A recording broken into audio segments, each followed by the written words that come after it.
Part 3. The weeks that followed were filled with what Tom liked to call professional sitting around.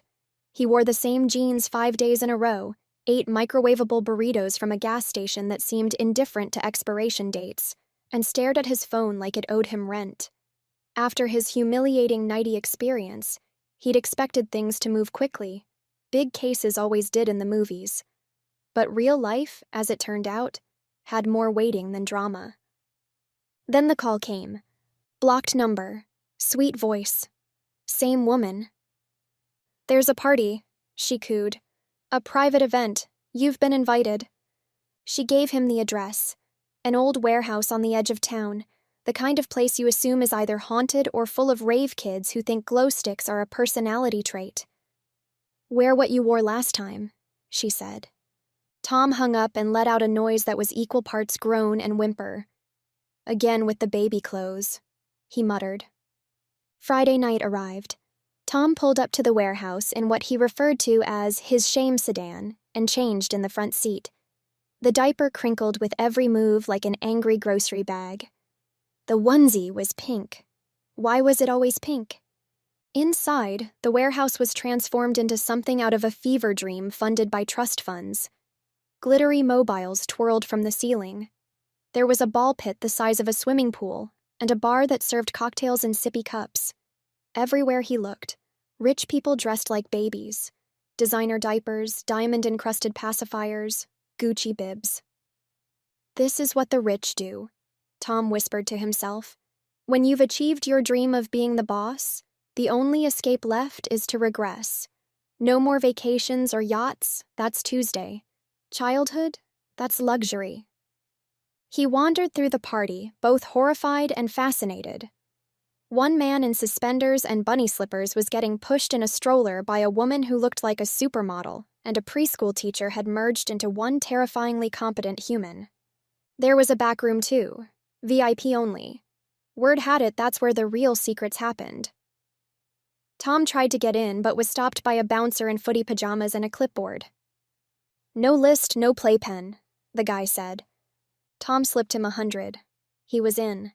In the VIP, the atmosphere was even more surreal. There were velvet changing tables, a lullaby DJ, one man sobbing in a giant high chair. And that's when he saw her. The woman from the tape. The woman who had set this entire thing in motion. She was across the room under a dangling mobile of glow-in-the-dark rattles, talking with what looked like a banker in bunny ears. She looked exactly the same. Poised, serene, in control. She glanced at him. Their eyes met. But before he could make a move, she slipped behind a curtain. By the time he reached it, she was gone. The next day, Tom returned to adult daycare, face grim. "She ghost you?" Willie asked, already smirking. "I need a list," Tom said. "Clients? Staff? Anyone she might be using as a cover." Willie arched a brow. "Dangerous game you're playing." Tom slid over a thick envelope. "That's why I brought backup." Willie thumbed through the bills, then nodded slowly.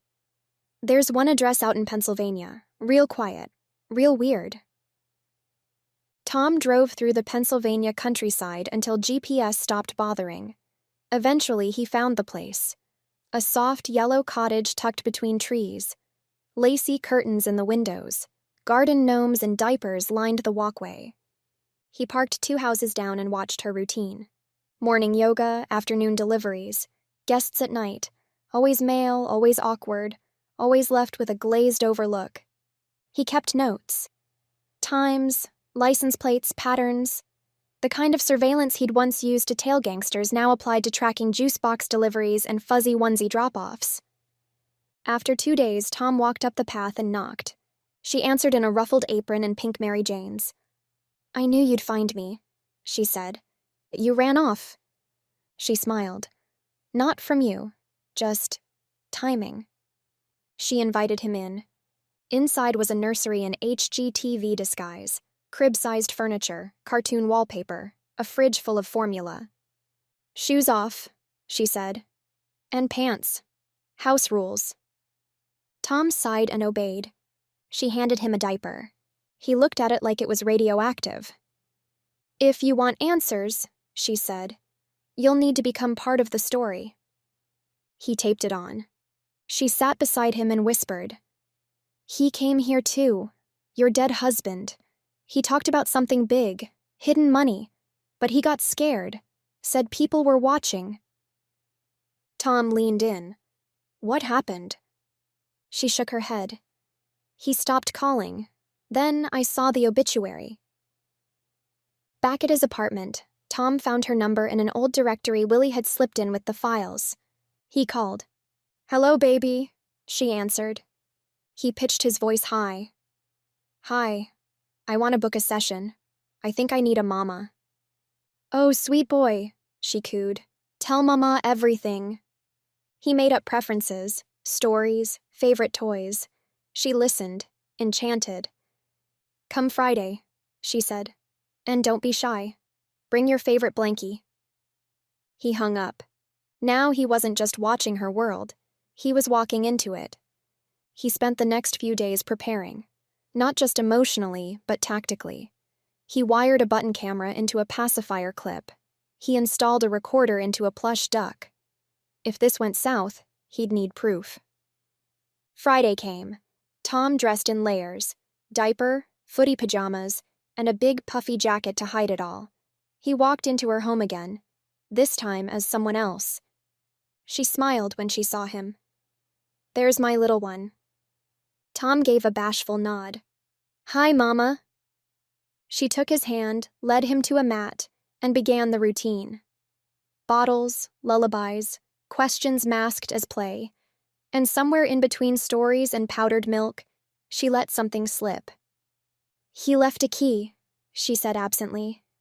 "Said it wasn't safe here. I told him, nothing's safe once you open the door." Tom didn't press. He let the silence hang. A key. That was the next breadcrumb. A real clue. As she tucked a blanket around him, he stared up at the ceiling mobile. Ducks spun slowly above his head. He wasn't sure when the case had become a performance, or when the performance had become real. But somewhere in this world of play, someone had died. And someone else had gotten away with everything. Thank you for tuning in to this edition of Mommy Sarah's Storytime. If you enjoyed the stories, please support the channel by liking and subscribing. Remember, my channel is not monetized, and I write most of the content myself. On occasions when I don't, it's sourced through emails from trusted contacts. Please feel free to like, share, and subscribe. If you're able to, consider making a donation to support our channel. Your support means a lot. Thank you so much for watching, and I look forward to sharing more stories with you.